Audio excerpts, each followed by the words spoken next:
आपने फलों का, सब्जियों का मौसम तो ज़रूर सुना होगा। गर्मी, सर्दी, पतझड़ और बहार का मौसम भी सुना होगा।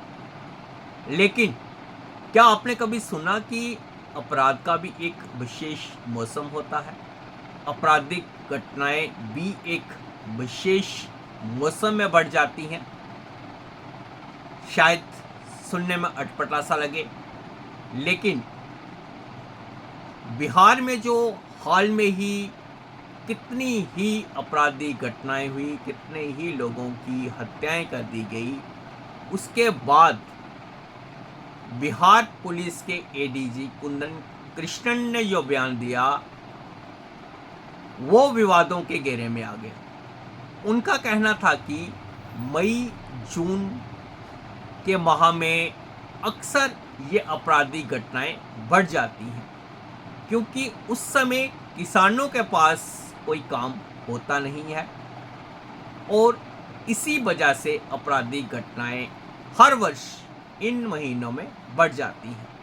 उसके बाद जब बरसात का मौसम आता है, किसान उसमें व्यस्त हो जाते हैं, तो आपराधिक घटनाएं भी एकाएक कम होना शुरू हो जाती हैं। अब एडीजी साहब को कौन समझाए कि अपराध का कोई मौसम होता नहीं है, और अगर ये सारी घटनाएं, इनके पीछे किसान ही जिम्मेवार हैं, तो उनको एक आंकड़े लेकर आना चाहिए था कि जितनी घटनाएं हुई हैं इनमें किसान जिम्मेवार हैं। परंतु शायद उनके पास ऐसे कोई आंकड़े थे नहीं।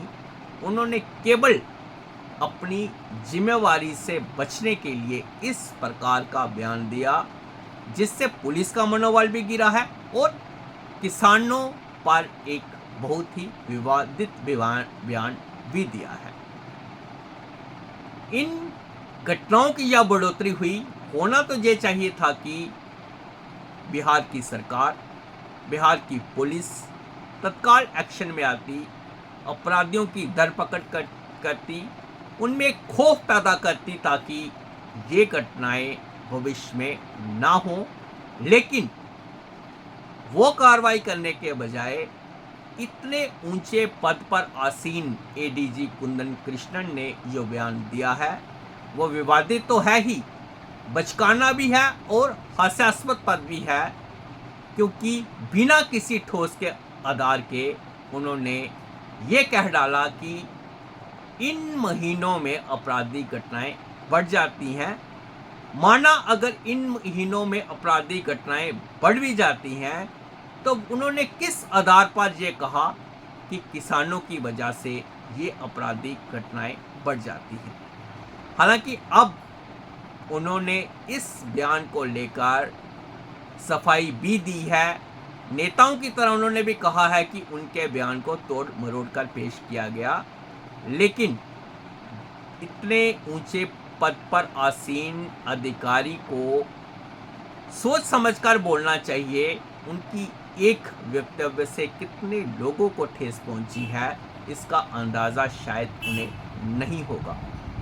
बिहार में जो घटनाएं लगातार बढ़ रही हैं, लगातार लोगों की हत्याएं हो रही हैं, उससे नीतीश कुमार का जो सुशासन का नारा है, वो भी अब संदेह के घेरे में आ गया है। जिस प्रकार से रोज घटनाएं हो रही हैं, उसे देखकर तो यही लगता है कि जिस मुख्यमंत्री ने सुशासन के नाम पर सत्ता हासिल की थी, अब या तो सुशासन दम तोड़ चुका है या धीरे धीरे समाप्त हो रहा है। नीतीश कुमार को यदि अपने सुशासन के नारे को बरकरार रखना है, तो बिहार में जो इतनी आपराधिक घटनाएं बढ़ गई हैं, लोगों की हत्याएं हो रही हैं, उन्हें रोकने के लिए तत्काल कदम उठाने चाहिए और अपने अधिकारियों को भी ये निर्देश देने चाहिए कि इस प्रकार के बचकाना और विवादास्पद बयान देने से वो बचें। नहीं तो जो अगला चुनाव होगा, उसमें शायद सुशासन का नारा इतना चल नहीं पाएगा।